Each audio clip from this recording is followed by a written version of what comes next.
I've been out to sea in my mind since I was a kid. Songs rambling round my head, taking me across the world and back home again. Home in the stillness, I got curious about other people's creative practice and how they made a life in the arts. So I invited some of Australia's most interesting artists over to the shed for a conversation.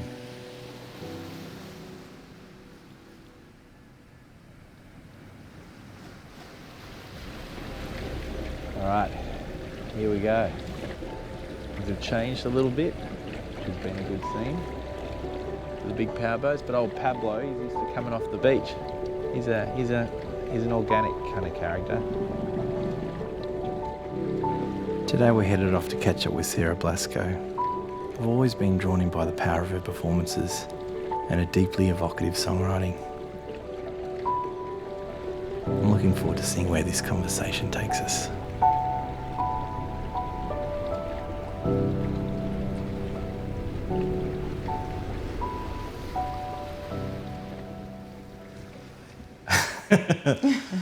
Sarah, welcome to the Fisherman's Shed. Thank you. It's wonderful to have you. I'd love to hear about the last song that you wrote and how it came into the world. The last song that I wrote was a while ago. Yeah. Now, actually, I have to confess, because I finished my record like over a year ago, and it was quite a sort of a difficult year last year, so I haven't really gotten back into a sort of a creative swing. There's a song called The Way, and it's the opener of the album, and I suppose when I wrote it, it kind of set the tone a little bit, because that collection of songs is very much about childhood and religion and all the kind of mess of it all in my own life. And it's a very kind of reflective album, I guess, looking back to that sort of point in my life. So how did that one appear? How did that sort of arrive? Did it arrive through some writing? Was it an intentional thing? How did it sort of turn up into your life? Well, actually, songwriter Beck Sandridge, I don't know if you know her. I think she's from Wollongong, right, in New South Wales. But she and I just somehow started chatting to each other on email, and then she said, "Do you want to try and write some stuff together?" And she came around to my place, and she and I both grew up in the church, and her mum's like a full-on Pentecostal, and I grew up in a Pentecostal church. Yeah. And so that was kind of our main connection when we started talking, was just the sort of intensity of the way her mum speaks to her sometimes about religion, and we were kind of laughing about it all together. And then I started playing some chords, and she kept singing "Get Me to Church," and I guess the two of us were talking about how we feel like, when you leave the Pentecostal church, people refer to you as being backslidden or being a backslider, which means that it sounds to me like you've like fallen off the face of their earth. Like it feels like, to me, I always somehow pictured that backsliding was that just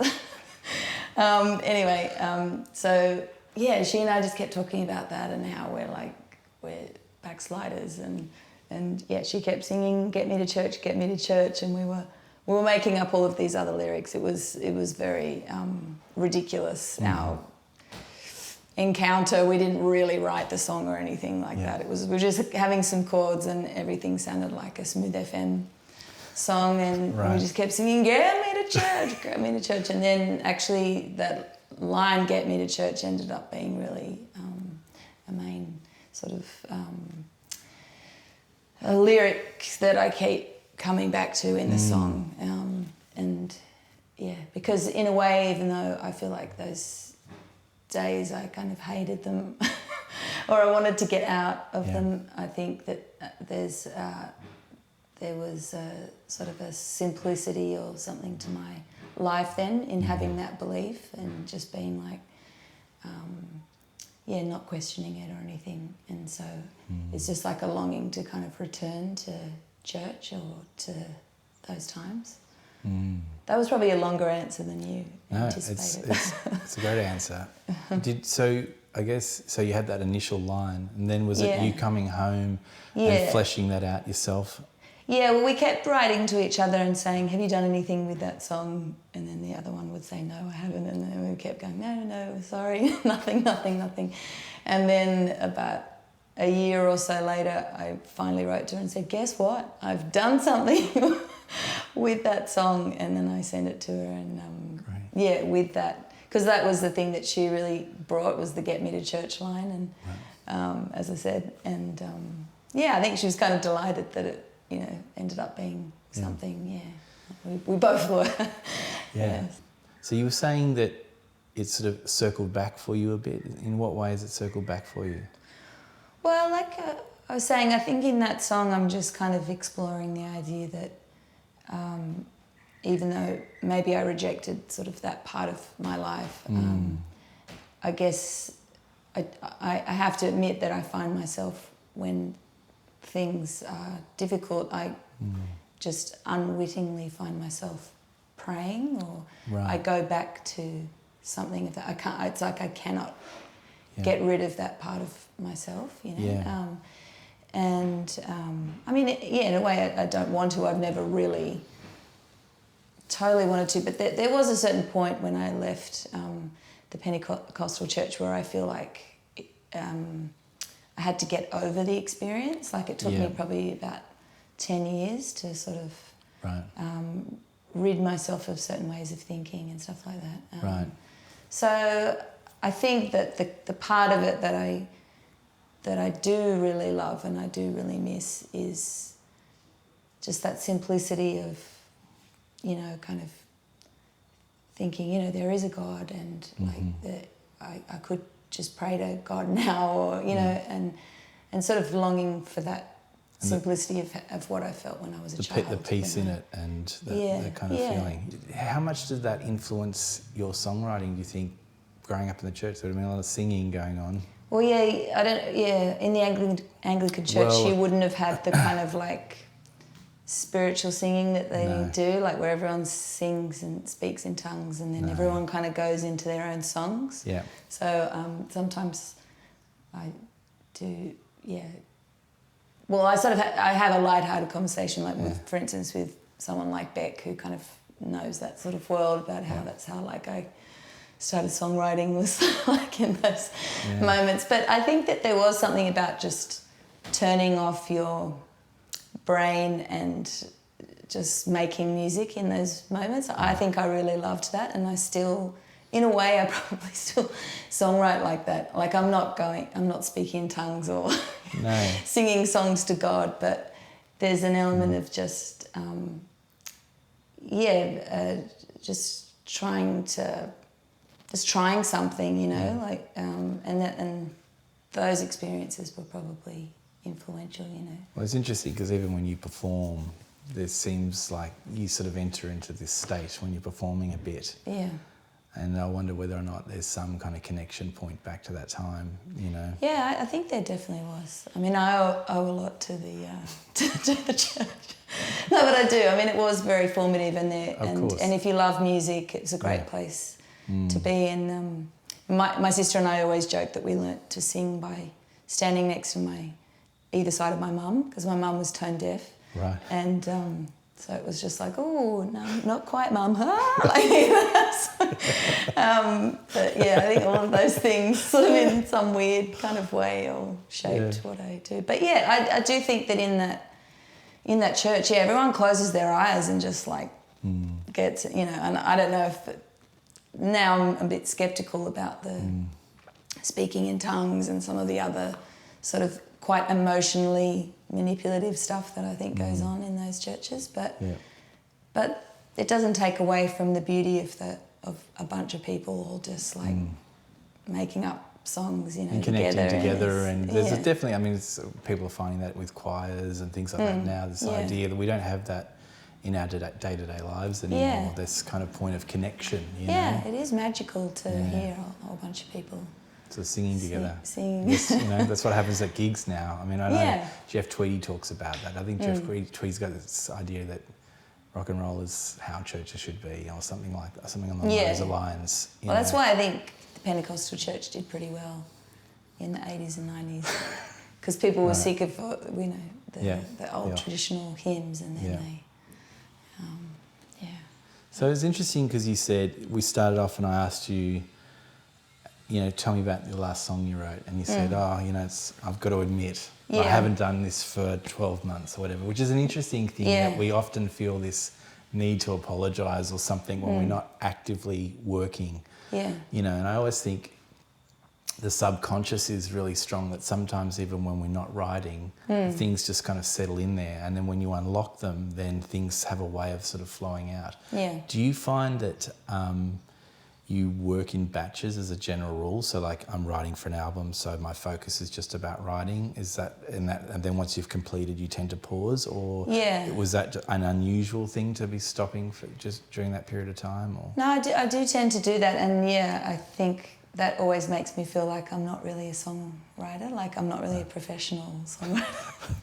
Because I write in a collection, and then I probably then go and gather just life or whatever happens, and but I am at a phase in my life where I think I really want to do a daily writing thing. You know, I want to try something that I haven't tried before. I haven't started it yet, but I'm planning to because I feel a little bit like until I put the record out, I can't move on from it yet. Right. I want to play it first, and then I'm like, right, okay, it's time to. So do you feel like maybe there's more songs to come for this album? No, it's all done. Yeah, like I recorded like maybe 15 songs or something, and then I'm kind of going to put 10 of them out, I think, as a record. But that collection's done. Yeah, that phase. You know, there's these like real plodding, long piano songs. When I was talking to the people that I wanted to work on the record with, I was really trying to sell it to them by letting them know that all the songs were too long and repetitive. Do you want to be part of it? And they were like, yep, sign me up. It's a great sales pitch. Yeah, because I was sort of trying to make them shorter, and I don't know what I was trying to do. And then I just lent into the fact that they were long and repetitive, and that all of the songs on the album had the same chords, and it really took a load off. Yeah, well, Dylan's got a quote. He says something like, for many people, they write one good song and then they repeat it over again, and you're doing really well if you can write 2 or 3 over and over again in your life, you know. Yeah, well, that's... We'll sort of find our way back into it. So, like, where do you begin your writing process? Like, where does it start for you? Is it poetry? Is it with the instrument? Is it melodies that come to you? Is there a particular path that you do it, or do you mix it up? Well, I like to mix it up. Like I said with Beck, you know, that was kind of a co-writing thing, and I've become quite comfortable with writing with other people over time, and it always brings something new to what I'm doing or what I'm thinking, and you know, everyone has their strengths and different strengths and stuff like that. So I like writing with other people, and I've done that a lot. But generally it starts with music, the music and the melody, and then... Is that right? But every time I do that, though, I'm always like, write the lyrics first, Blasko, please, please do it this time, because it just feels very difficult to then write the lyrics, or doing that Lennon and McCartney thing where you just write the song and you finish it in that time. You don't leave it and then come back to it. That's what I've heard from various interviews, that's what they used to do, and they'd write them very quickly. I can't seem to do those things. That's really interesting because I reckon I would have thought Sarah writes hers lyric first. Oh, well, that's... You know, because it's so poetic the way that you write. Oh. And, you know, I would have thought it would have come from that place. It's interesting. So you find is it quite a labour of love for you then to, once you've got the melodies, there's a lot of redrafting, is that kind of... Yeah. Is that how it's like I kind of know what it's about. Mm-hmm. In that way that, it's usually kind of gibberish. There'll be a couple of words that kind of make sense and a feeling, but it's a bit like, was it like it's very unromantic. Although that sort of sounded sort of romantic, right, realising that I'm also that's how Jeff Tweedy does it. He does this kind of rambling kind of way of doing it, and then he finds lyrics that kind of fall out. Yeah, I like what comes from the subconscious, and I like what kind of just comes from the heart, I guess. Because I write them all in a short sort of walk, and it's like a space of time they're loosely connected to each other. It seems to often be about the same thing, or there's a feeling, or it's interesting because my partner Sheridan, she said that when she listens to your work, she says because she loves your stuff, and as do I, but I'm glad you that would have been awkward. That's it. But she said something like, it's always rich in imagery, and it explores a state of being. And that's how she feels about it. So it's an interesting thing that when you're sort of rambling out ideas, and then you musically, and there's like a sort of feeling that's happening, and you're tapping into the feeling. It's like a being or working through something. Yeah, that's why sometimes I don't think they make that much sense. That's why I think it'd be great to just write a poem. But then don't you think that like opens it up for people though? Because then it means different things for different people. Yeah, probably. Yeah, I'm sort of not really filling in all the gaps. It's kind of a little...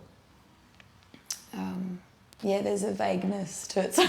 So I'm really selling myself here. Right. But as you've gotten older as a writer, are you finding... Because I used to use a lot of turns of phrases and things, and I'd use ways of kind of hiding what was going on a bit. And as I've gotten older, I've gotten a little bit better at kind of actually being clearer about what's going on. Yeah. Is that a similar thing for you? Yeah, I definitely feel that way too. Yeah, I was trying to... I don't know what I was trying to do. But now, I like to feel like, I'm kind of a bit more direct to the point, I guess. Yeah. Well, there's a comfort, I think, in not saying what's going on. But then it's like people, like it's boring for people to be comfortable. No one wants to listen to you on a comfortable day. But I love the way that when you go and record something, even if what you'd originally written was really direct or really sad or... I love that you can actually transform the meaning when you record it and in the production and everything. Like, for instance, that was a very conscious effort of mine when I made As Day Follows Night, which was my third record. And it was a really heartbroken, really sad album. But that was the first thing I said to Bjorn. I don't know what I'm saying. I don't know why I can't say his name all of a sudden, but Bjorn. Bjorn. Let's go with Bjorn. I like it. I said to him that I don't really want to hear the sadness. I want it to be a really uplifting album. Right. And I think he kind of... Yeah, it still is sad to a degree, but it's like you sort of enter into another world. We really wanted it to sound like you didn't know where... No one knows where you are. Like it's just this sort of magical place, that you... so I do love that, you can be feeling a certain way, but then the sort of the final transformation of it comes in the production, Well, it's that dance sometimes, and I know this myself, that some of our happiest songs back in the band actually are pretty sad. Yeah. They were just put to, you know, uplifting music. You know? Yeah, and actually, that's right. Yeah. Actually, this kind of dance between those two things actually can be quite powerful. Yeah, you know, yeah. Because it's got like a deeper meaning into it. So it's interesting you're talking about that record. The writing of that album, I heard you say somewhere along the line that you kind of treated it like a day job, so you actually were sort of turning up to the office. These are the things you do when you're just fancy free. Yeah. I thought it would be romantic to go to an office every day. And how did that... I mean, what a wanker. Well, it's the Nick Cave approach, Yeah, right? I kind of thought, that sounds fun. Let's try it. But no, I didn't actually have a space big enough for a piano at the time, and I'd only just started playing piano. Right. And then, my managers at the time, Bill and Idri, they had a friend of mine had like dropped a piano off in their office, and so their boardroom had a piano in it. So every day, I walked in for like a 45-minute walk to their office and wrote the album. So how long did that process take? I don't know. I can't remember. I feel like it was the good part of a year. I don't know. It might have been 6 months or something. But is that the only time that you've had? Because you were talking at the end that you would like to do this as an idea, that you would return to writing every day or doing that. You've clearly done that at some point in your career. Did you do that at other points, or is that really the only moment you remember doing that as an idea? Oh, no, I do. When I'm writing the album, I do it every day. Yeah. Right. So, no, I just mean I feel like I should be like other people who do it every day regardless. Like I've heard Paul Kelly does it, so I always think, that's what Paul Kelly, what Paul Kelly does. I'm like, oh, God damn it, I've got to do what Paul Kelly... I don't know if a lot of other people you speak to are like this, but I guess in a way, I don't really... I've never known what I'm doing. I don't really know what this is. It's all a mystery. I don't know. I'm not trained. Yeah. So I'm just looking for... I'm just looking for a vibe. I'm looking for a thing. And so sometimes, you hear people talk about it, like Nick Cave or Paul Kelly, and you think, you know what? That sounds like a great idea. And then I think that's part of the thing just with songwriting, is just trying different things, like just shake it up and push you around it. I definitely find it hard to follow one suit. But one thing that was helpful for me was that I started, every Tuesday and Wednesday going to the studio with Nick and just trialing things. It was kind of like turning up. Exactly. Even when there wasn't an agenda for something to happen. Yeah. It was just opening up the space for something to happen. Totally, yeah. And that is absolutely what I do when I'm writing a record, but I guess I'm like, I'm writing a record, and then it's like that Seinfeld episode where hold your breath. George and Jerry are trying to write the sitcom, and they're like, okay, and then they're sharpening the pencil, and then they're like, okay, let's get a drink, and then they come back, and then there's a lot of days of that, and then you kind of get into the flow of it. That's what I feel, and then absolutely, and then you just get obsessed, and then that's why I physically have to go where someone else is, because if I'm left to my own devices, I will literally find every possible thing to do apart from writing. Yeah, exactly. Yeah, and I'm like, but I feel like I enjoy writing at home now, though. Because I've got a bit more space than I used to, and. I have my little lunch routine. And then I actually find that having children, they've been quite helpful in my songwriting lifestyle, because, you kind of don't really have the unlimited time that you used to, and that can be good and bad. But generally, I found it to be like a positive... Absolutely. a positive thing in my life. It's funny you should say that, because when our son was born, it was probably one of the best things for my writing, because it meant that I've got 15 minutes, and I'd walk in the room and I had 15 minutes. That's what I had, so you get productive. You don't have that time to kind of navel gaze. Totally.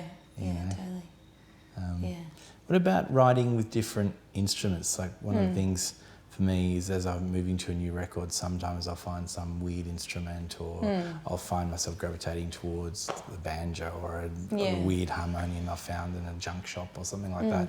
And that tends to unlock something new for me. Do you do that yourself? Do you find that you move between instruments when you're writing as kind of writing ways of pushing yourself to new spaces? Yeah, totally. Yeah, I guess the first 2 records I mostly wrote on guitar. And then, thank you. I know, it's a great idea, look at it. Mostly wrote on guitar, and then all of a sudden I was like, hey, let's try. I learned how to play a C chord on the, still don't even know if it is a C chord, to be honest, but on the piano for my third for As Day Follows Night, and then I basically wrote all of that record on piano. And then, I Awake, I found this really beautiful ukulele, which people don't often associate the word beautiful with ukulele, but it's actually quite a beautiful sounding ukulele. People think ukuleles have got a bad name sometimes. They're a polarising force. But yeah, so I wrote a lot on that, and then I, like, Eternal Return, like I had like a Prophet keyboard that I was playing a lot, and kind of wanted to make a synth record. Yep. So I did that, and right. So it started from that. Do you ever write to beats at all? Do you ever like put beats on and write to those things to try and shake out your patterns and things? Yeah, the last 2 records have kind of done that. I've got like a Rhythm Ace drum machine, and I find that that's as complicated as I like a drum machine to be. It's just like, the feel of the kind of got these buttons that kind of get a bit stuck, and then kind of clicks onto the different sound, like beats if you want a bossa nova or something. But yeah, I find that rhythmically is definitely something I really need to shake myself out of, because I'm not necessarily very imaginative, like rhythmically, when I'm writing on my own, and that's often what's been good about writing with other people, and then also with writing with a drum machine, or starting with something rhythmic first. It was definitely, that was a big turning point for me, was putting on a beat that, say, I would never normally do, like a disco beat or something totally random, and then I'd write to it, and then I'd remove that beat. And then what would open up would be new phrasing or a new way of coming about it, outside of just, here's the same strumming pattern I've used 50,000 times, Although I have to say I didn't do that with this record, this new one. And that's probably why, they kind of all sound the same. But I kind of actually realised I like records. I like records that have a diversity in the sounds. But then I realised, what about all the unsung hero albums where all of the songs kind of sound the same? And I realised I like a lot of albums like that. Right. So it was time. So I tried to explore the. It was time to come to it. Yeah. Do you find place, like, where you're writing influences you a lot, like the space where it is, like, going away somewhere or whatever it is, or certain environments? Does that affect you? Is that, how important is place for you with your writing? Or do you not care I think about I don't rely on it as much now, because I'm just writing a lot at home. But I think it's had. Is this getting too loud? The background. I love it. Okay, great. It feels like something really important's going on. Or is it happening in the thing? It's happening in the shipyard and bouncing off there. I think it's beautiful. It's all right. And we can Okay, use cool. computers later to go down. I think embrace it, because they're not going to stop. Okay. Yeah, great. I just Well, thought I should it's a great leeway into place, right? Because we're having this conversation and we've got a name and grind up. Yes. It's very soothing. Well, I tend to, sort of lean into whatever background sounds. Like when that car was beeping its horn before. Yeah. I think it can totally affect your mood, and I remember writing I Awake very clearly, because I was living in Brighton at the time, and I was living in a little place right near the sea, and I don't know if you've spent much time in in the English seaside. No. But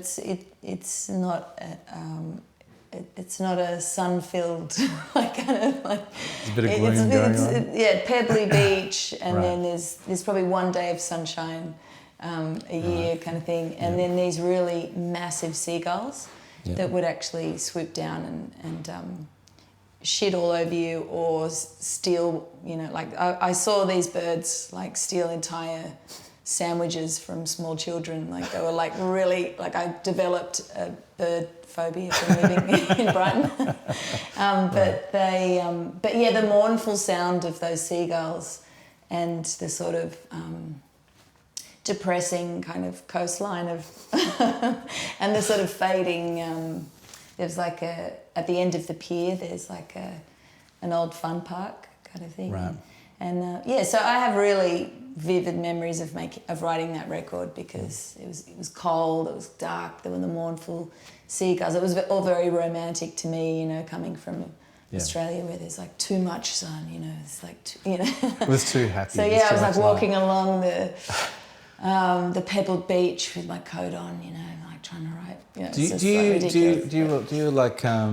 do you often have music recorded? You were saying before that you often are coming from a musical place and then are revisiting. Do you tend to walk and sing out ideas? Yeah. I do that a lot. Yeah, walking, the shower always seems to something comes up in the shower, and then it's like, oh, I really should get a waterproof notepad. But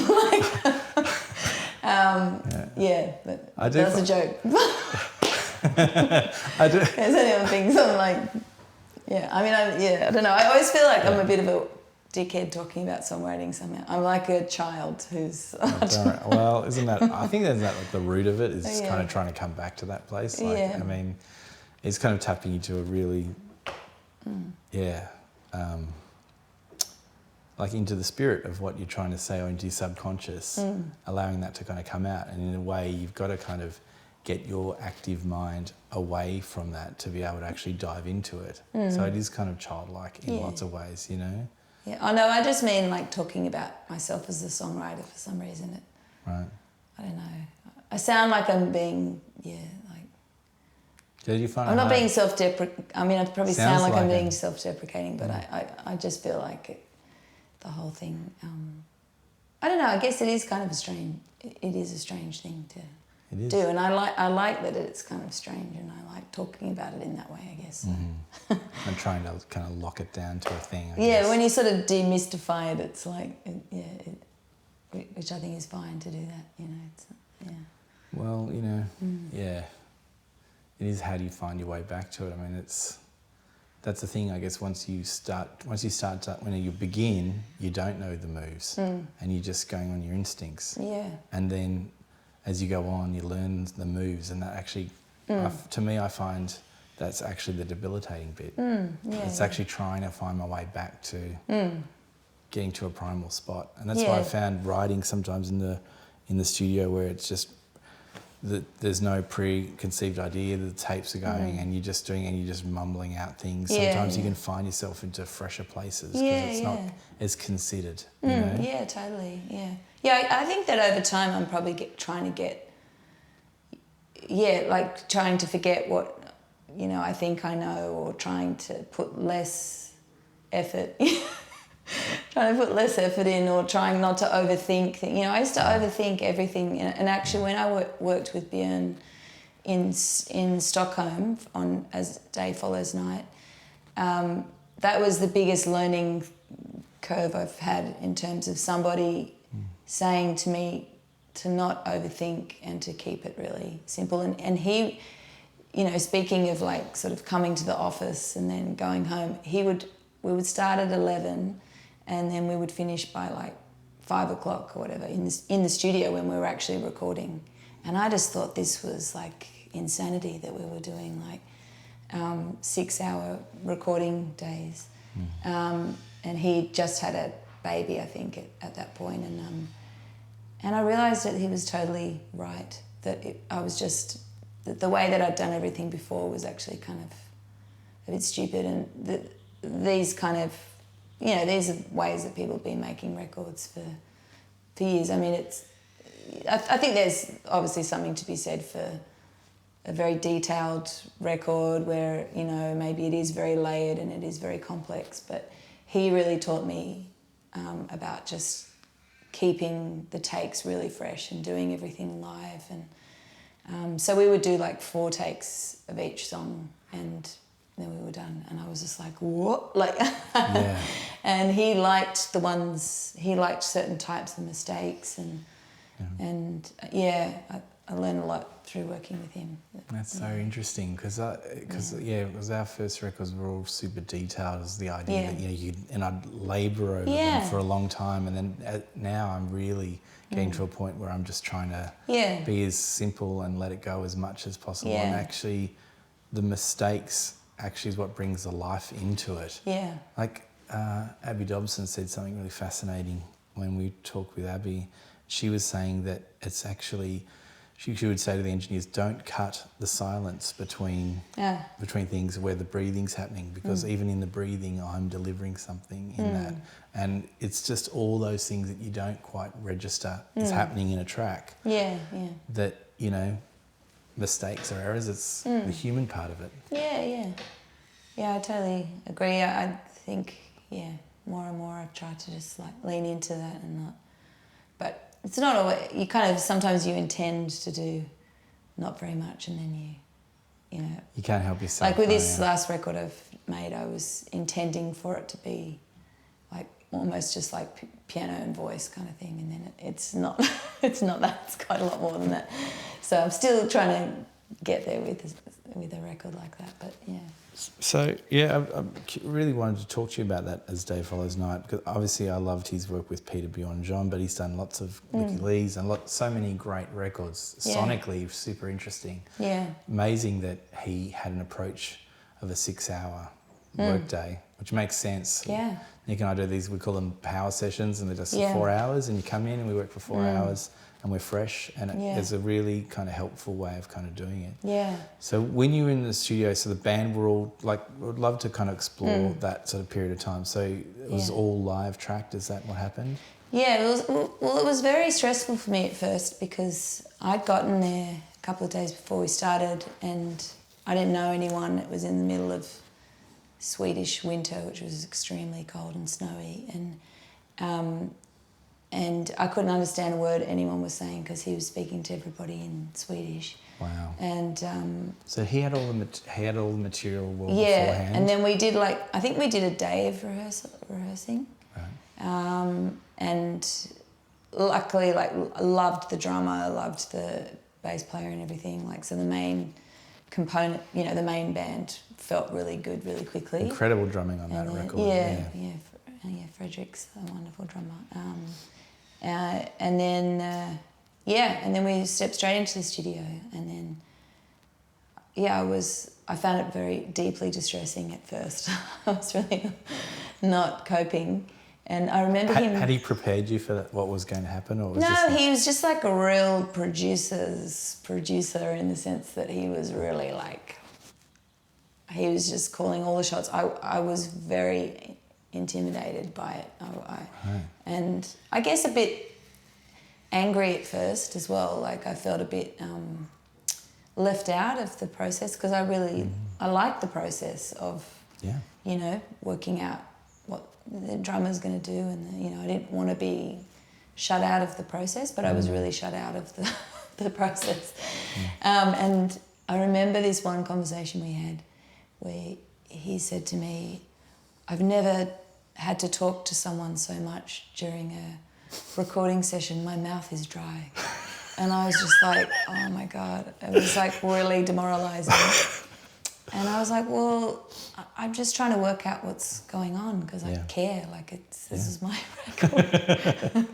But I kind of, I think once I realised what he was doing and how great it was sounding, I couldn't really deny it, and then I realised, it was after the first, maybe the first few days we did the bass, the drums, and the piano and guitar. I think all of that, and then I did all the vocals live, and so we we did all of that and in a few days, and then I think he gave them to me. We chose the takes as we went along, and he didn't even question it. He was like, take 4, and then he'd sort of every now and then, because he could tell I was getting distressed, he'd say, oh, is that okay with you? And then I'd be like, yeah, I guess can I just take 2 again? And then I was still in that kind of state. Yeah. But he was like, he knew, like, I mean, I guess because he wasn't performing in the band, you know, when you're sitting back listening. He could feel it. He could feel what was going on. Yeah. So sure. And then he gave me those recordings, and I listened to them, and it's like the penny dropped, and I realised that I really loved it, and then he went from being like the devil to like the greatest thing that's ever happened to me, kind of thing. Yeah. And then we went in like the next week and did the string arrangements in a different studio, and some saxophone and stuff like that. Well, it's the trusting and letting go, isn't it? Because I remember feeling really nervous in Nashville when we brought in some things and he was changing things, and at the time I was like, oh God, no, this is not right. Yeah. And then in time I realised, oh, actually it was and that's why we went there to see him. Yeah, exactly. And that's why you went, I guess, to see him. And but then when I realised that, it was still a bit tricky, because I think was it a cultural thing, do you think? Or it was a little bit, I think, as well, yeah. Right. And, just very... He was...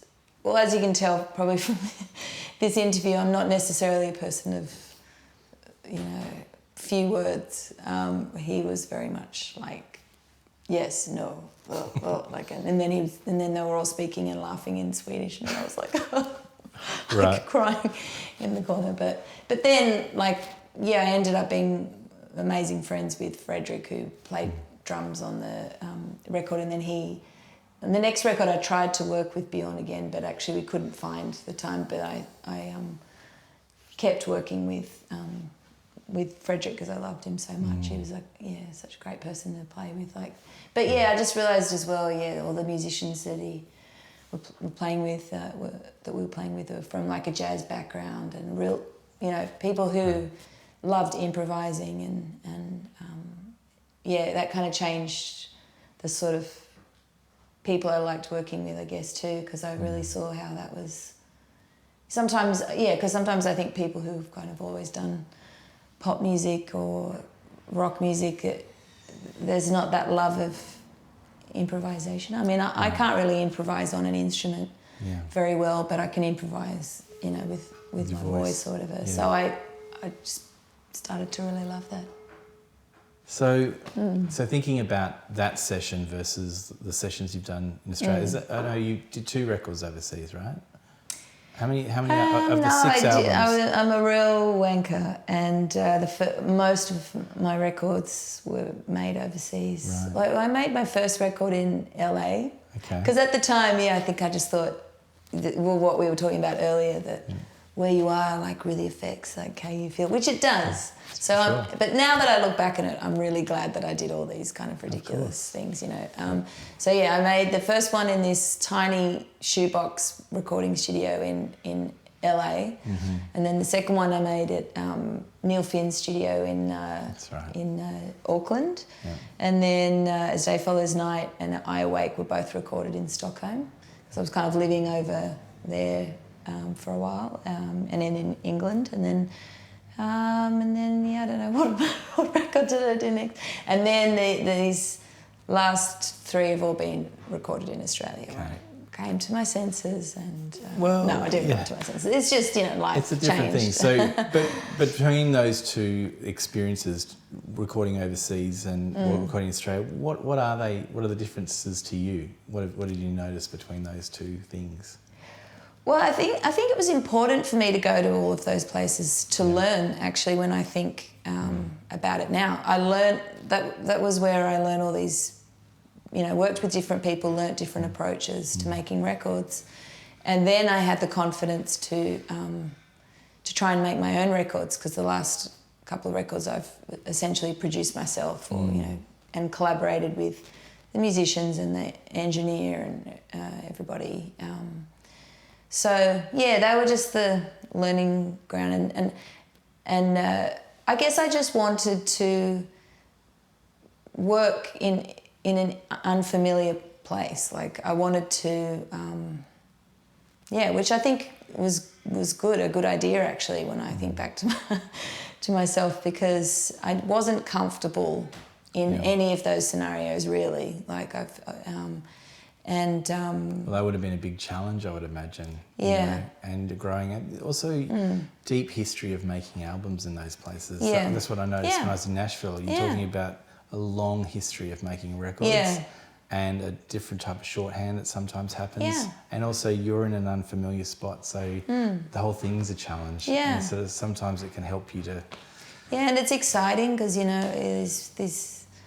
You know, when you're in America, like, the people that played on my record was, Joey, see, again, I can't remember how to pronounce his name, Waronker, I think, who played on Sea Change, Beck's, he's Beck's drummer, and played on heaps of great stuff. So he would just happen to be a friend of a friend, and then came in, you know, those kind of things I feel like happen. Those opportunities kind of for go that and to do happen. stuff in America. And then like Cyndi Lauper's guitarist happened to be a free one up to, you know, like just ridiculous kind of things like that, you know, that you kind of think, oh, surely that doesn't happen when you go and record in LA. And then it actually sort of does in a way. Like it's kind of weird that those, I guess it's just such a lot of studios, a lot of musicians, a lot of engineers. It's just a lot of everything there. So, but then the studio I recorded in was just this little tiny little thing. And then we were over there for took like 6 weeks to make that record. And I mean, we kind of mixed it as well, but. And what about? All of my other records have been way less time than that. And although the next one was quite long as well. And the one with Beyond, what was the total of that?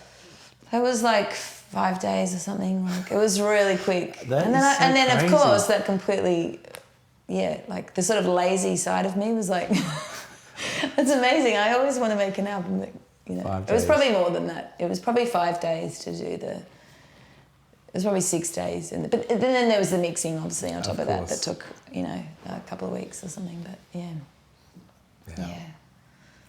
Man, that's... I want to talk to you a bit about your singing and your approach to singing in the studio. And is there something that you're doing, I guess on Day Follows Night, I mean, obviously you would have been a whirlwind in that situation, which would have been highly stressful. Yeah. But is there something that's happening in your mind when you're delivering those kind of takes? Because when you listen to them, they do sound like you're going into this other place. What have you learned about singing in the studio over the years for yourself? Well, I've learned that I love doing it live. I'm a really difficult person when it comes to... When I heard the word comping for the first time on like my first record, I was horrified. Right. Also, I think I'm too lazy to... Because people want to do heaps of takes and then they want to comp the vocals. They want to put them all together with like, the best part of verse 1 with the best first part, that first line of the first chorus, and then you get the middle line from take 7. That to me, I thought that was like a cruel joke that someone was like... I remember getting really angry with, I think it was like Paul McKercher, who was the engineer on my second record, and he wanted to do a lot of comping. And I feel ill using the word. I don't even, people might not even know what I'm talking about, but just... Taking the slices of bits. The pieces. And putting them together. So I hate that. And because I guess the first thing that I ever did with music was sing live, and there wasn't really a lot of home recording stuff around at the time, apart from, you know, I guess like 8-track and, you know, that kind of stuff. But it was... I sort of started doing a bit of like digital recording at the beginning, but essentially what I was into was playing live. So I think that because I started there and I love how that feels, and it's been very that was a difficult transition at first, because when I started working with a few people, it seemed to be the norm that you don't record live anymore. It's sort of like, I think, in the... So do you find that you tend to be, it's a one-take situation, or would you, you know, take, say, the first half and maybe you'll pick up a bit at the end, you know, or do you tend to find that it's more about... Because I know, even when I'm recording vocals, you can record 8, 10, 15 vocals, and it's generally one that is in the I don't moment. get better. I don't have to have There's one that somehow has something else in it. Yeah. You know, it's not the technical bit. That's what I'm trying to understand. Is there something that's happening in your mind when you're delivering a vocal? Are you preparing your mind before you sing? Are you thinking about your lyrics as you sing? Like, what's your approach to the way in which you... Well, I'm thinking about what I'm vocals? saying, and I guess I'm just, trying to convey that in the most sort of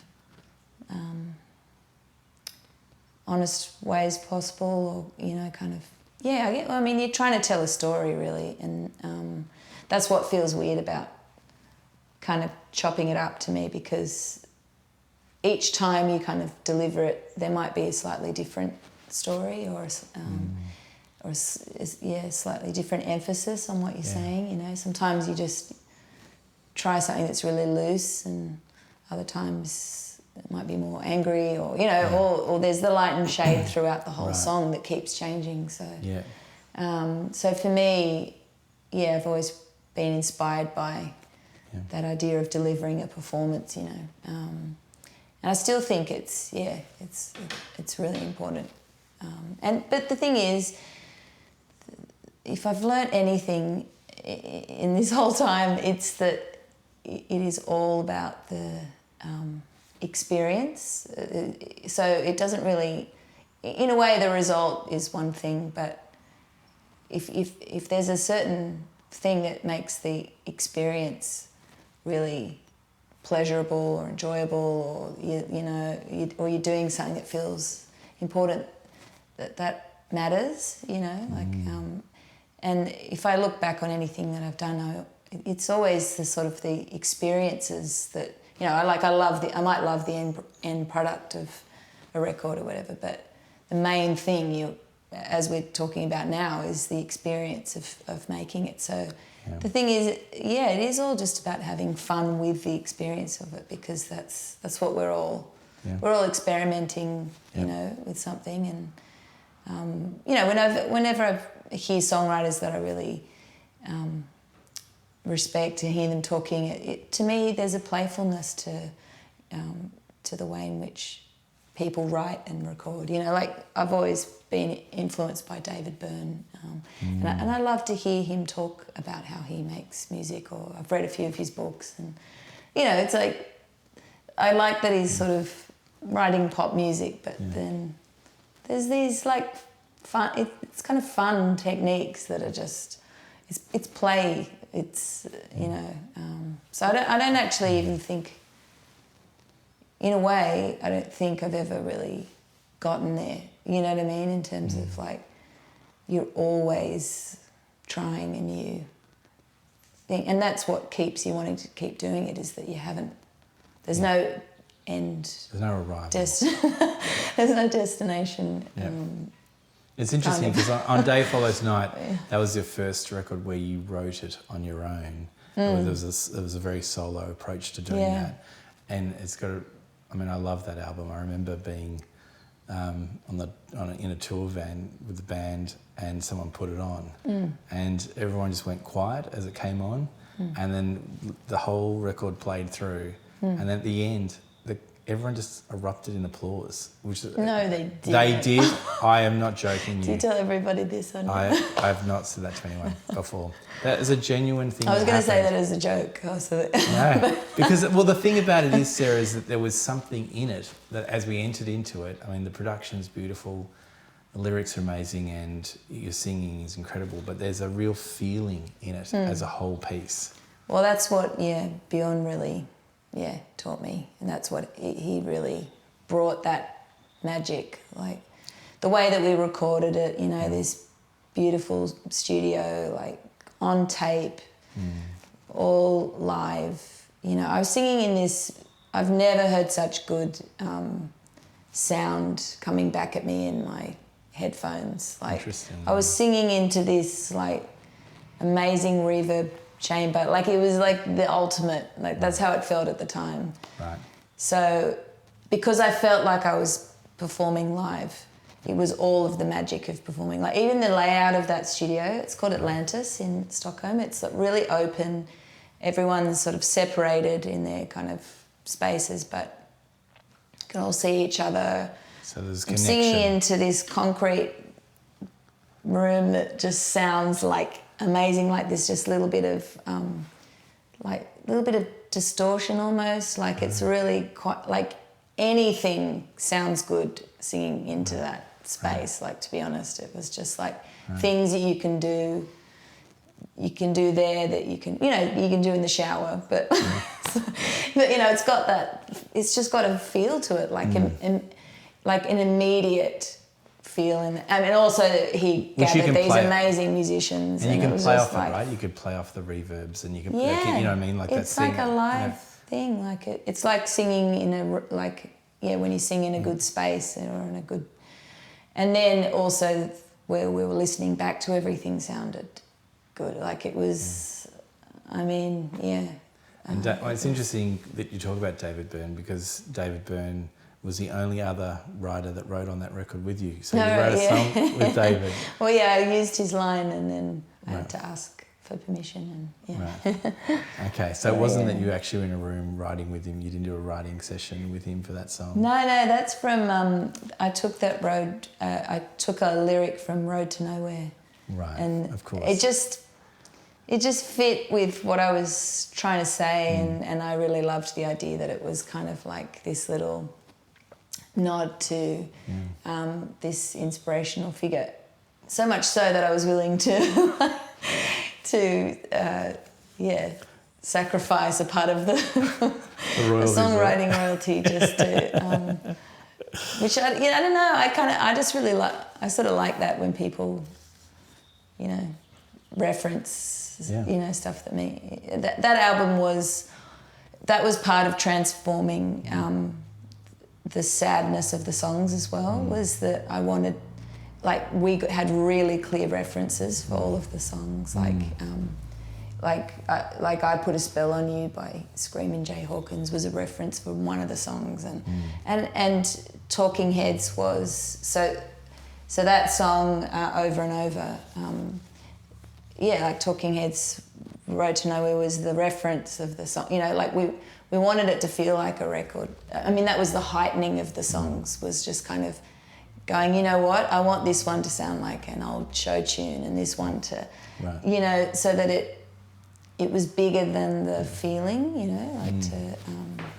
It was interesting because I think last time we caught up, you were talking about you just recently seen Stop Making Sense, which obviously... Oh, like the reissue of it, in the theatre, and you said you should go and check it out. And I saw it, and I hadn't seen that movie before, and I loved it. It was amazing. It was... Like, it was a really full conceptual idea from the beginning all the way through. Yeah. And it kind of made sense to me why you...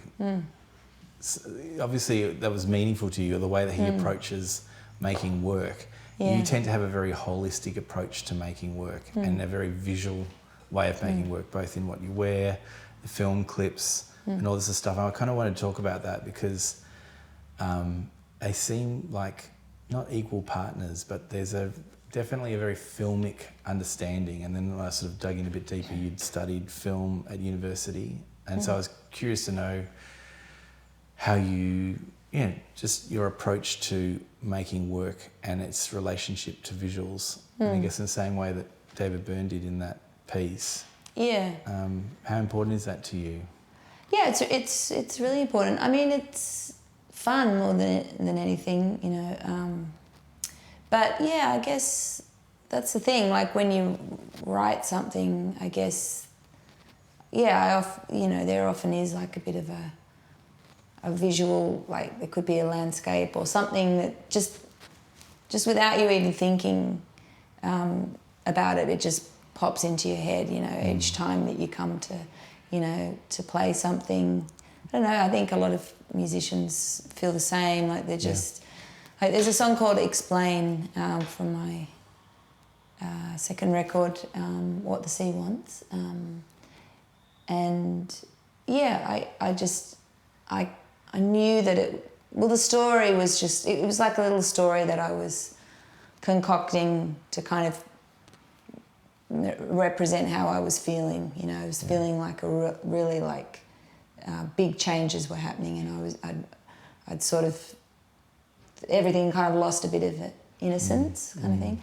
And so, yeah, what I was sort of leaning into was the idea of it, you know, being like a town that has, you know, went from being very simple and very beautiful to being like very industrial and yeah, I just kept thinking about that every time I was writing the song, and then when I worked with Lucy Dyson, who made the video, yeah, we were just like, oh yeah, just picture this little like industrial town and like just all these like this, yeah, sort of feeling like there's a darkness to it, and you know, and we just talked about, you know, in a way it's just very much like we were saying before, like being a kid and just imagining something. You don't have, as a child, that you do it all the time. You don't have.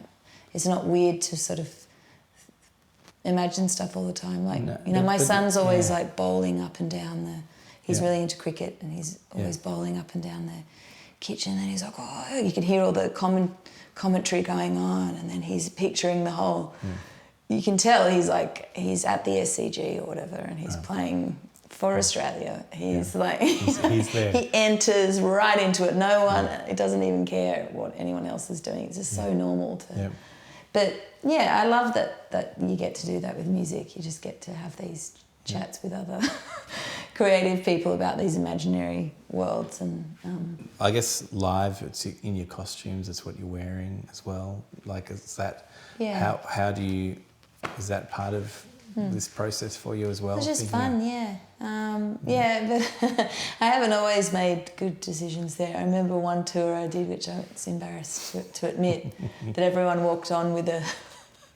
Like, I'm just such an idiot. Everyone walked on... I can't even say it, it's like so embarrassing, but I'm just going to reveal.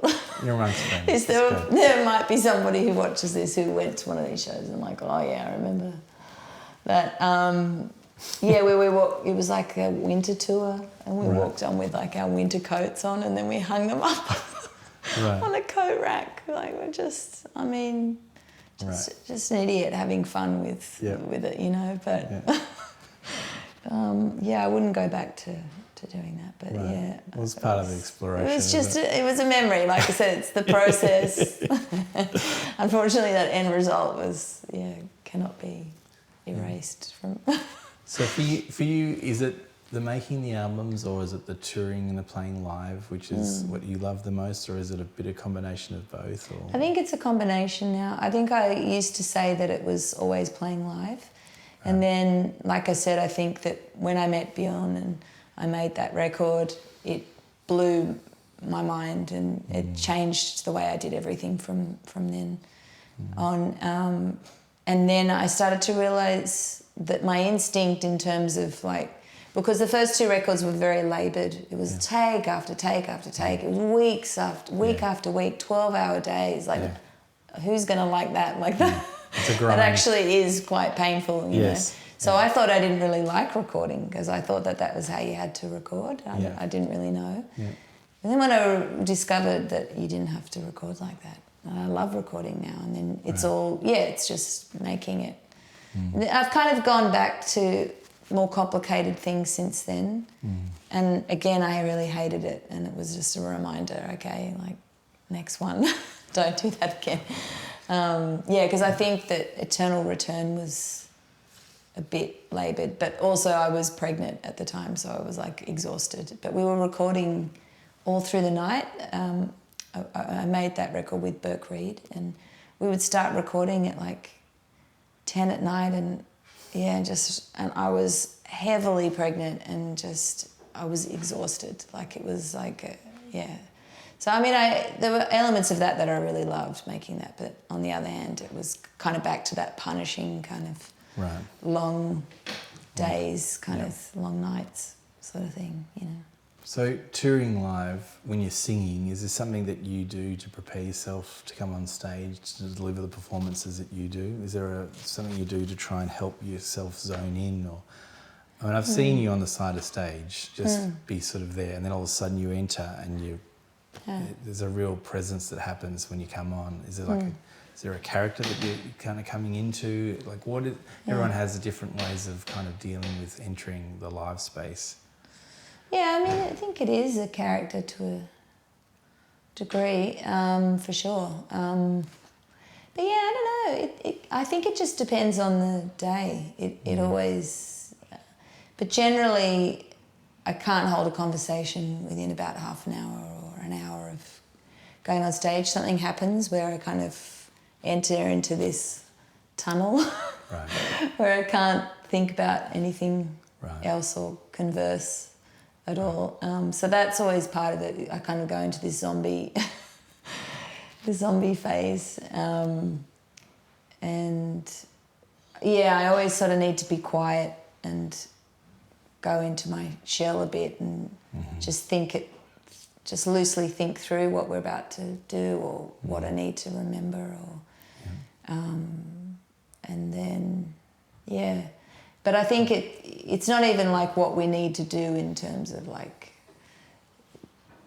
I guess that's not just like the chords or the lyrics or whatever. It's like I think I'd been told early on, I don't know where I got this advice from, but yeah, about how just sort of trying to picture how you want to feel when you're singing or when you're on stage.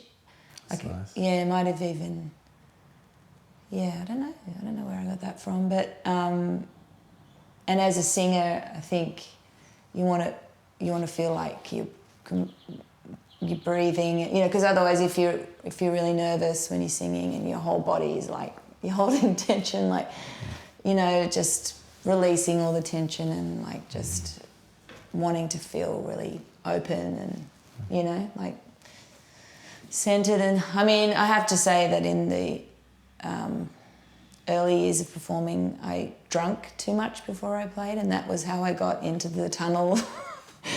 But I remember actually seeing a review when it was like for What the Sea Wants, my second record, and I saw a review and the review was positive, but they said, oh yeah, she was obviously really drunk, but it was still really great. And I just remember being horrified that it was like obvious that I was drunk, and then tried to went about finding a different way to. But I have to say there has been quite a few tours where we've all had potentially a few too many drinks before we've played, and then I definitely worked out that wasn't good for me, and it's you think that you're performing better when you've had a few drinks, but you don't. Don't really. It definitely is a big thing to try and actually carve out space and finding stillness for yourself and actually going, this is what I need to do, and actually being prepared to do that and allowing everybody else to understand that's actually what you're doing. You know. Yeah, but I think I'm quite an emotional person, and I'm pretty like hard on the sleeve kind of individual, for better or worse, and so. There's something that just feels very natural to me about just like letting it all out on stage. Like I almost don't even, I don't feel self-conscious in the way that I do like having this conversation. Like I am able to kind of just let go and just act like a weirdo or do whatever, you know, like to kind of like let it out. That's very clear. That's very clear when you're on stage. You feel really centered in yourself and really at peace. It's a really interesting, and there's a sense of ownership. It doesn't matter how big the stages are, whether they're the arts centre or wherever it is. It's just this, you know, coming into it. Yeah, if I could carry that around for the rest of my life, I'd be probably a happy, amazing happier that happens person, because something happens where I don't feel like, I don't feel like anyone's watching or kind of thing, which is like they are. I'm sort of aware of that, but at the same time, I don't know, it's like you've kind of got a license to just do whatever you want, almost like, you know. So just practically, when you're touring, I mean, you've toured with a band for a long time, and then for a season you were touring solo, and that would have been an interesting experience after having been with the band, I would imagine. Yeah. One of the things I loved about seeing you do the solo tour is that you were present at the front and then you had a mic off to the left and then one to the right and you kind of worked around the stage on your own. What was that time like for you touring solo? Did you like it? What came out of it for you? Well, yeah, I got a lot of confidence from doing that, actually, because I don't think I thought that I could do it. I don't really know why, but it's probably because I don't really, in a way, think that I'm a musician, you know. I've always carried that around with me. Right. Since my Year 7 teacher told me that I didn't have a musical bone in my body. That was probably part of it. But also because I never trained and I don't really know what I'm doing, you know. I think that was part of it, you know. I always need to have somebody who knows what they're doing playing, you know. So, yeah, I think it just... And also when I think of how much I love seeing people play on their own, and I don't really need the accompaniment to be very complicated. Yes. You know? I like seeing something that's not complicated. So why did I feel that I couldn't do that myself, you know? And then so performing kind of made me realise that I really loved it. It's meditative in a way that it isn't when you play with the band, because you are just totally in your own head. You're able to move, you know, the song can go where you want it to go. You don't have to communicate with anyone about that. So that's what I really lent into and realised that I loved about it. But the first night I found it really weird because I'm so used to, like, you know, you all debrief about, you know, like, what about when we did that? And, you know, all that kind of stuff that's really nice in a band. And then coming off stage, I was just like, I quite like in my own head, I was like, oh yeah, liked it when we did that first song, and we, you know, like, there's no one to talk to, so it was pretty lonely and weird. But then for someone who I got used to it. Space, I can imagine you probably would have been nice travelling. Did you have? Yeah, but then I had someone doing sound, but it was funny how the people doing this sort of technical work were outnumbering the people on the stage. So it would just all come off and they'd be like, yeah, good one. Like, and then I'd just be like, oh, okay, yeah, was it all right? And then it's like there's no one else that knew what it felt like to be on the stage. So that felt quite foreign to me. Yeah. But then, but now I feel like I love doing shows on my own now because it's just all about, entering into whatever whatever space you want to, whatever thing you personally just want to create in that moment, and just getting absorbed in it, and it doesn't really matter. It's funny because John Butler said that he only felt like he became a good musician when he started touring solo. Oh, yeah. Now, obviously, he's a good musician, but he just, in himself, he felt when he could carry it on his own without the band around him. You know, the ebb and flow of that to find your voice. And I know for myself too, when I started touring solo, it helped me to kind of really stretch my own vocals and everything, just finding space in those kind of things, you know. I don't know if I felt like I was a better musician, but I feel like it made me just lean into what I am as a musician, and just own it, kind of thing. Maybe and that's the power of that, the simplicity of that, because I had to realise, no, it's all right. Like, you might not be the best musician, but there's a power to this. Like, there's a strength to the simplicity of this, and it's just a different flavour or whatever. It's like, but. So do you think that that's going to be a way in which you'll tour new records? You'll do like band tours and solo tours? Is a thing that you might? Yeah, I think so. I do really enjoy it. Yeah. I only just got my licence, so I should be able to drive myself around now if I can do it. Wow. Solo a true Sydney at the age of 47. I like it. That's great. I wanted to take you back to the very beginning when the stuff was happening with the label and you were getting signed, or you were going through a process of being signed. What did that feel like at that time? What was going on for you in that moment? Was there a lot of interest? Was it something that you were showcasing? How did that all come about? That's a good question. Feels like my life was like a really big mess at the time, because I got married really young as sort of a result of the whole. So I'm a very. It's very hard to tell the story without telling this side of it. I feel like I'm telling the full story, to be honest. So I got married really young, and then when things started kind of, people started being interested in my music was when this marriage was kind of falling apart, because he was kind of getting more involved in the church, and I kind of wasn't interested. I'd lost my mum when I was like 23, and it kind of everything to do with the church didn't make sense, and so I guess I was about 26, so pretty old compared to some people who get signed by labels.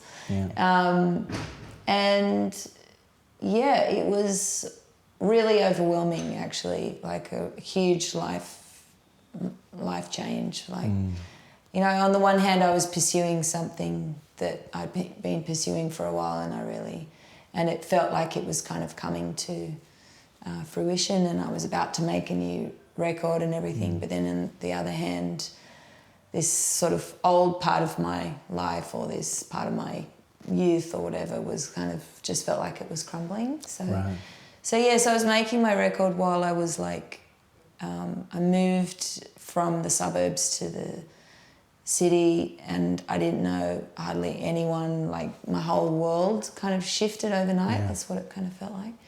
And I was living in a share house with all these people I didn't know, and it was kind of what I wanted. I knew that I shouldn't be in this marriage, but then everything changed so much, and then so there was all this really positive stuff going on, and then I was kind of a mess, to be honest. That's kind of what I remember of that time. But everything, I guess, was exciting and sort of annoying at the same time. Like, I remember being really, I was pretty petulant with anybody. I couldn't stand, like, the vibe of people in the music industry. I still kind of can't, but there was, like, it was very, like, I was very sort of opposed to certain types in the music, and just a lot, like, I was probably quite a, I don't know I guess I was trying to fighting to be myself within, all of that. So I felt like it was very important to be open about that up front. But looking back on it, I think I was probably a little more aggressive than I needed to be. But, it's sort of weird being a woman in music, very male-dominated kind of vibe, and everybody that at the time, it felt like most of the people you were speaking to with the record labels and stuff were men, and it was just like, but anyway, I did choose that particular kind of path, I guess, I was signed to a label that, was very much connected with a major label, so it wasn't like, so it was a lot to get my head around, and Did you have other mentors, like older musicians, that kind of talked you through, what you were actually doing as far as the deal that you were signing and those kind of things? No, I didn't really, because actually a lot of my friends, like the people that I was living with at the time, like a really good friend of mine, Darren Hanlon, who was one of my flatmates, and he's like totally indie. So he was just like, Blaz, like, I'm trying to do his voice. Blaz, what are you doing? Like, no majors. Like, and so there were friends like that were like, don't get involved with major labels kind of thing. And that was a real strong flavour of actually a lot of people that I knew at the time and still know. They were all very, but I don't know, I don't really know why I didn't choose that path of going more independent at the time. Maybe when I look back on it, I kind of think, well, maybe it was a confidence issue. I don't know. I don't know. I can't really say, but I guess that the people that I worked with, management-wise, and it was just, I don't know. That's where I ended up, and I guess I felt that they were really into my record and into my music, and that all felt good. But it did come with some big kind of learning experiences. Well, I mean, there's good things and bad things in every choice, isn't there? Yeah, exactly. There's good things about being indie, and there's bad things about it, and there's good things about being on a major label, and bad things about being on it. What did you learn from it, do you think? I don't know. If you were talking to a younger artist who was going through the process of maybe having labels sign them at this point, is there something that you would say to them? Well, I'm amongst it all. I'm kind of, even though I was saying that I think I was a bit harsher than I could have been, or whatever. I'm actually glad that I was as strong as I was in terms of, like, I had to keep reasserting what I was comfortable with and what I was willing to do and what I wasn't willing to do, and I'm glad that to a degree, I'm glad that I was like a bit, a little bit difficult, I guess, you know, because you sort of have to be difficult when you're working with people who, when you're working with business people, for essentially. Sure. And I think that all of the things that I said no to were important, I think.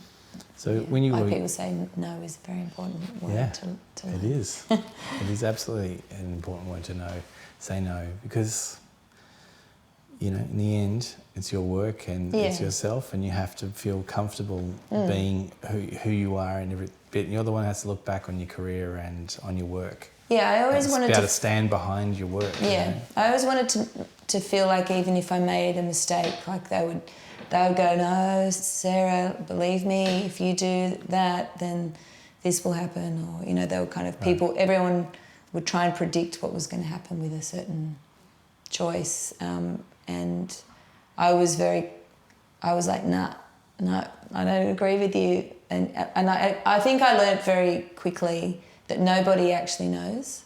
And people like to think that they know, and they're like the experts, but actually they don't. Nobody knows really what's going to do well and what's not, and and I think it always shows when somebody does something. You can tell that they don't have a strong conviction about it, or they've made a choice because someone's told them to do it. So I always thought, if I make a mistake and it's not successful or whatever, then at least I'll know that it was a choice, that I made, and that I had a reason for it. And because I think I would have felt much more annoyed if I'd made a choice and it wasn't successful or whatever, and someone had told me to do it, you know what I mean, and I didn't, so. So when you were starting off, what did you think success was as an artist, and what do you think success is now? I think I always felt really strongly that it was longevity. It was about, because the artists that I loved, I loved Björk, I loved PJ Harvey, I loved David Byrne, or David Bowie. They're artists that you can just see, there's like an arc to what they're doing. There's it's over time. It's building. It's changing. It's shifting. So I think that's always appealed to me, and I think that when I started, I still it was at a time where I felt like there was space to grow or to slowly develop. So I think I've very slowly kind of learnt to think, like in my own time or in my own way, and I still think, I've never had any like hit songs, or sometimes I've thought, oh gee, it would have been good to be on like David Letterman, or or have some big hit song or something like that. But then on the other hand, I feel like I'm glad that I've been able to keep doing, you know, the process and making another record and doing another thing and playing another show. And like, well, isn't that what success is anyway? As an artist, I think it's the ability to keep making work, and you know, you've built a catalogue of material that you can stand behind. You feel good about it. You know. Well, not all of it. Well, you know what I mean. There are moments I'm like, oh, I should have done that. But you know, but overall, yes. Like I said, I made those decisions. I stand by that weird accent I did in a song, or that that, you know, that those mittens that I had on a tour one time as tour merchandise. Right. Very silly idea. I've still got a few of them up in my attic. But you know, I made those choices. That's fine. It all comes back to but that's like the beauty of it all. You just make all these little things that felt special to you at the time, and you know, I can definitely not fault myself on that.